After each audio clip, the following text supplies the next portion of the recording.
बोली वृंदावन बिहारी लाल की जय हो। भगवान की सुंदर लीला का वर्णन सुखदेव जी महाराज कर रहे हैं।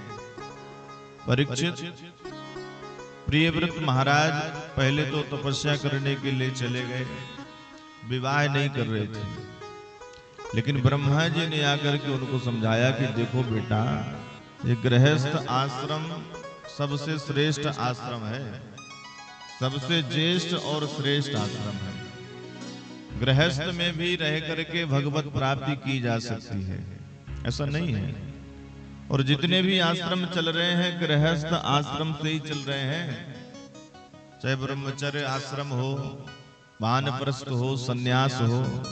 भाई गृहस्थों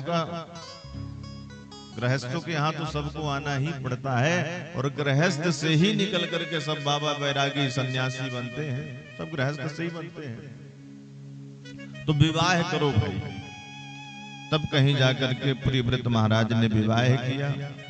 और ये इतने प्रतापी राजा थे कि इन्होंने एक दिन मन में विचार किया कि रात्रि 10 घंटे सो करके रोज बर्बाद कर देते हैं लोग, ऐसा हो कि रात्रि हो ही ना।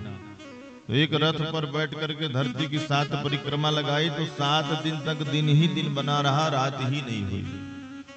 और उन्हीं के रथ के पहिए से 7 द्वीप और 7 सागर का निर्माण हो गया। पहले एक ही द्वीप था, लेकिन 7 द्वीप बन गए। जम्बू द्वीप जिस पर हम लोग बैठे हुए हैं, जिसमें भारतवर्ष है। इन्होंने विवाह किया तो इनके यहाँ पुत्र हुए आग्नेय। आग्नेय के पुत्र हुए महाराज नाग।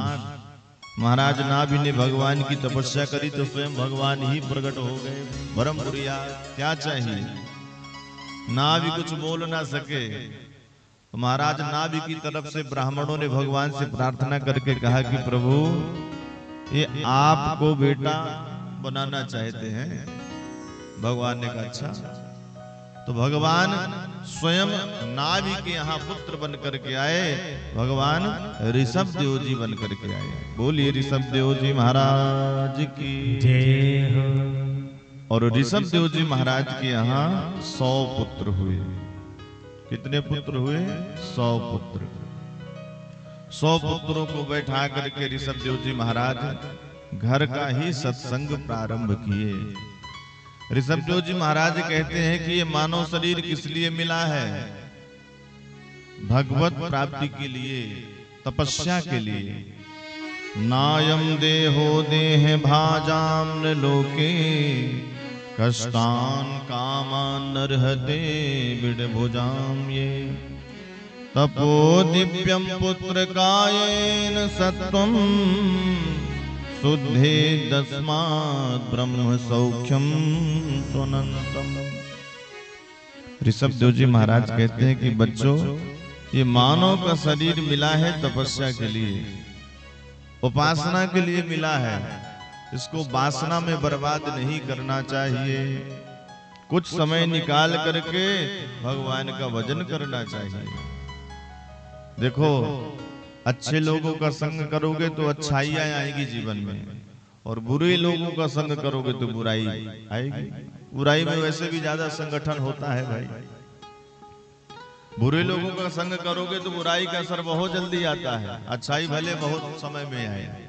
इसलिए अच्छे लोगों का संग करना चाहिए। महासेवाम द्वार माहुर में मुक्ते, समो द्वारम योषिताम संगी संगम। सुंदर संतों का संग किया जाए, भक्तों का साथ किया जाए तो जीवन संवर जाए, और मुक्ति के दरवाजे तक सत्संग पहुंचा देता है। अगर कुसंगियों का साथ किया जाए तो नरक के दरवाजे में ले जाकर के रख देंगे। इसलिए अच्छे लोगों का संग होना चाहिए। और भगवान बिना प्रेम के, बिना भक्ति के मिलने वाले नहीं हैं। इसलिए प्रभु भक्ति का दीप हृदय में जलाना ही चाहिए। ऐसा ऋषभ देव जी महाराज अपने बच्चों को उपदेश कर रहे हैं। और 100 पुत्रों में से 81 तो ब्राह्मण हो गए, 9 योगेश्वर बन गए, और 9 एक एक खंड के राजा हो गए।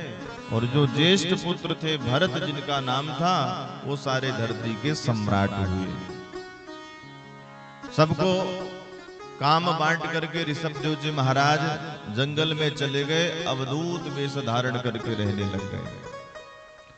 अब जैसे ही कोई संत सिद्धि करते हैं तो चारों तरफ प्रसिद्धि भी होती है उनकी, भाई फलाने महाराज बड़ी कठिन तपस्या कर रहे हैं, चल करके दर्शन करना चाहिए।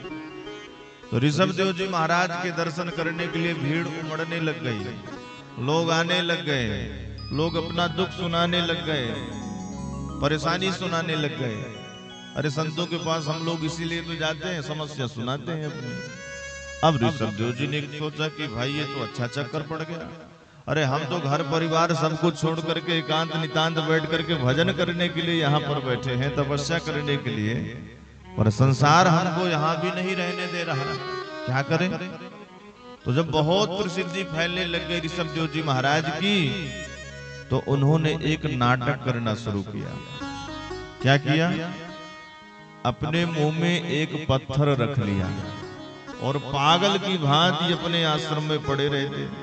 अब जैसे ही लोग आते देखते हाल महात्मा का, तो मन में सोचने लगता महाराज जी पगला गए, दिमाग इनका खराब हो गया है, देखो तो मुंह में पत्थर बांध डाल करके पड़े हुए हैं। तो धीरे धीरे लोगों का आना जाना बंद हो गया।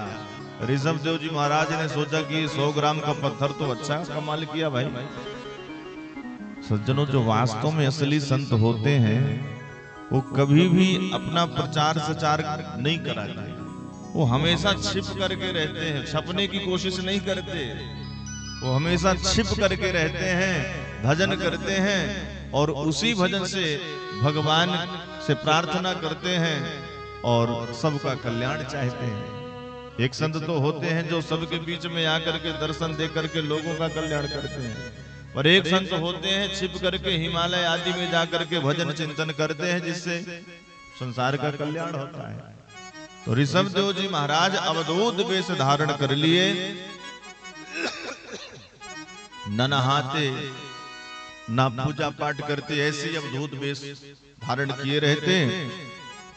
और इन्हीं का अनुकरण एक अरहन नाम के राजा ने किया, जिससे जैन मत प्रारंभ हुआ और ऋषभदेव जी महाराज भगवत प्राप्ति को प्राप्त कर गए।